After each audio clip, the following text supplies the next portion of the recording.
Hey guys, it's Niner here again, and welcome back to another video. And today I'm back with another commentary. And sorry about my voice, guys. I'm not sure what's going on, but I think I'm coming down with a cold or something. So you might hear me sniffle every now and then. I'll try and edit it out. But yeah, I'm gonna get into this video. This video is gonna be named "Why You Dislike the Crew," and the name basically says for itself. I just don't like the crew. I heavily dislike it. I'm gonna get into this right now. And we're gonna start off with customization. The body customization is amazing. It's on point. It's what I would visualize. Better than Most Wanted is the body customization.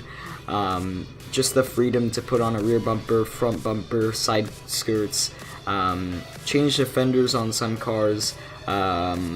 What else is there? I'm not sure if I already said spoiler, but if not, you have the spoiler to customize.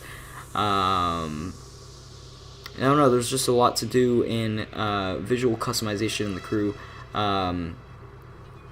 But yeah, the only downside to this, however, is the performance customization.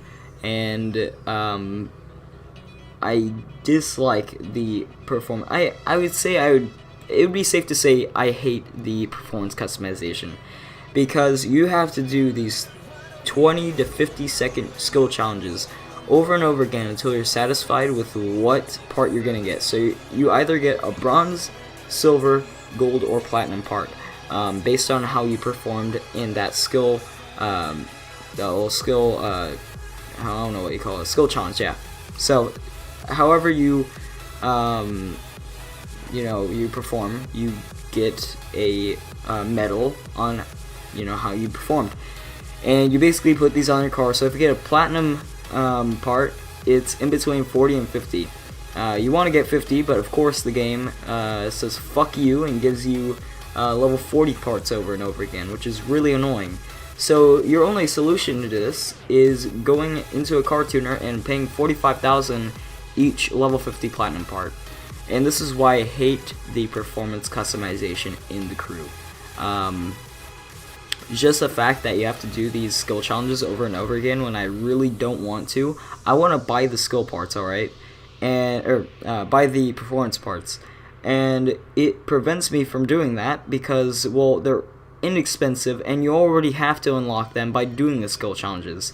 I want to upgrade them like every other racing game. I want to upgrade them by buying them, and it restricts you to doing that because it's so goddamn expensive to get these skill parts. I mean, performance parts. I don't know why I keep on calling them skill parts, but it's just, it pisses me off. I don't like the performance customization in the crew. I really heavily dislike it.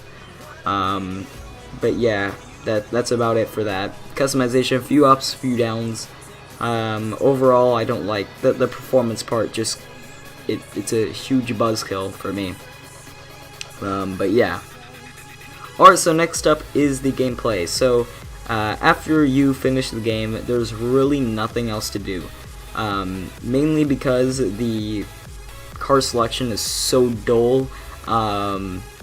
And there's really nothing else to do. I don't know what else to do in the racing game other than the fact of just quitting it. I haven't played the crew in almost 4 weeks because there's nothing to do on that game. And I'm going to have a little rant at the end of this video as well, due to the car selection. But yeah, other than that, there's nothing to do in the crew. If I go on Horizon 2, I could do that all day long because there's an unlimited amount of cars. There's like over 300 cars in that game. And that's why I respect Forza more than I do with the crew. Just like it has high playback value, and the crew doesn't have that. You go into that game and you're like, okay, I'm here. What the fuck do I do? It's kind of like Minecraft all over again. Once you get into the game, you don't know what to do because you're so fucking bored. At least for me, anyway. And they spent so much, that's another thing, they spent so much time on the map that they didn't give a shot at the gameplay. For me, the gameplay really just lacks because there's nothing to do with that money after you finish the game. Yeah, you could do PvP challenges over and over again, but that's boring because you're not doing it for anything. All you're doing it for is just cash, and that's just it. There's no purpose to it if you're not going to do anything with it. And yeah, that's another thing. They spent too much time on the map than it did on the gameplay. You know, for me, what makes a racing game good is, you know, you don't need customization. I mean, look at Need for Speed Rivals. If that game was just developed a little longer than it was, because I believe it was only developed over 3 months, that's a damn good game if that was only developed over 3 months. Because honestly, right now, I would actually prefer that game over the Crew. I've just grown a hatred for that game. But yeah, I mean, the gameplay is what makes it all. What they should have done is focused on the gameplay. After they're done with that, build onto the map. That's what they should have done, because you look at these other street racing games, like these open world games, and they spent a lot of time on the gameplay, and they have small maps. All that matters is to have good gameplay. You don't need a huge map to succeed. Sure, the map is cool to drive around. I mean, I guess that's the only reason why I would actually go back to the Crew, is just to drive around. But, oh no, it's just, the gameplay just lacks for me. There's nothing to do after you finish the game. So yeah. And then on to the second to last thing is the specs. And you can't give me this excuse like, yeah, they don't have much cars just because they have the specs.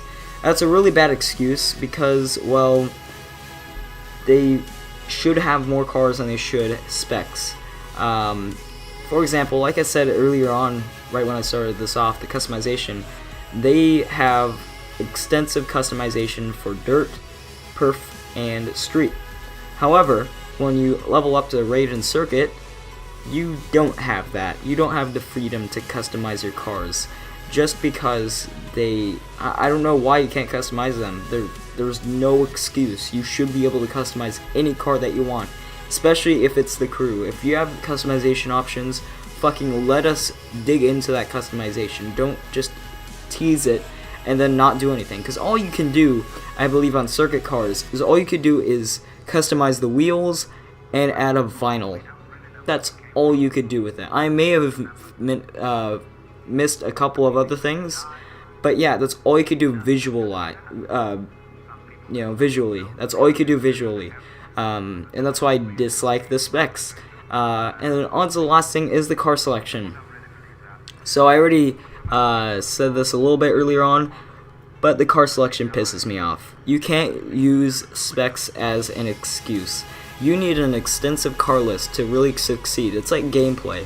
You need to have quite a wide variety of cars, and you have to have, you have to mix it up a little bit, like have an equal amount of tuners, exotics, and muscles. They have an equal amount of muscles and exotics, but they lack tuners. There's only a 350Z or 370Z, and a Skyline. That's it. And then all the rest are muscle and exotic cars. If you're gonna make a racing game, mix all of them together. Put tuners, exotics, and muscles. And this is where this next Need for Speed is really gonna succeed if they do that. If they add in all three of those together, you're gonna get an amazing game. That's why I respected Carbon and Most Wanted so much, is because they just combined everything together into one game. And you had the freedom to really roll in an exotic car, a muscle, or a tuner. You had that option, and that's why I respect those games. In the Crew, you don't have that option. You have muscles and exotics, and then 2 tuners in the game. What pisses me off about the Crew's car selection is something that has been lacking, or something that has been a huge trend in games over the past years that fucking piss me off. So, believe it or not, I haven't bought any DLC packs since 2012, back when Need for Speed Most Wanted was a thing, or Burnout Most Wanted, sorry.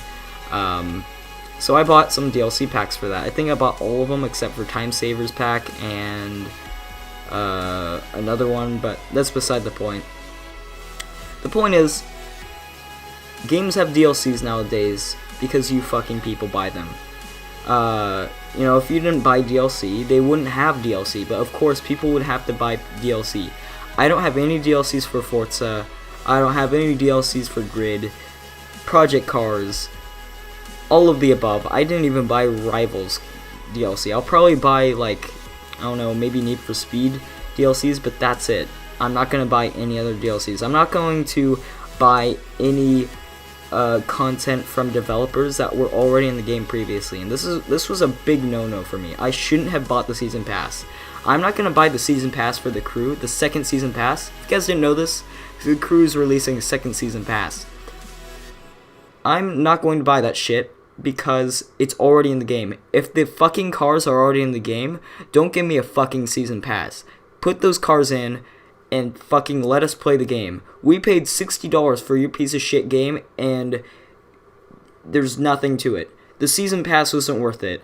If anyone out there is watching that's in love with the crew, you could buy the DLC all you want, but I'm against it. I'm honestly against buying DLC for really any game that has cars or any content before the game was released. See, for me, I would buy Storm Island because I don't know. If any DLC is created after release, I'll respect that.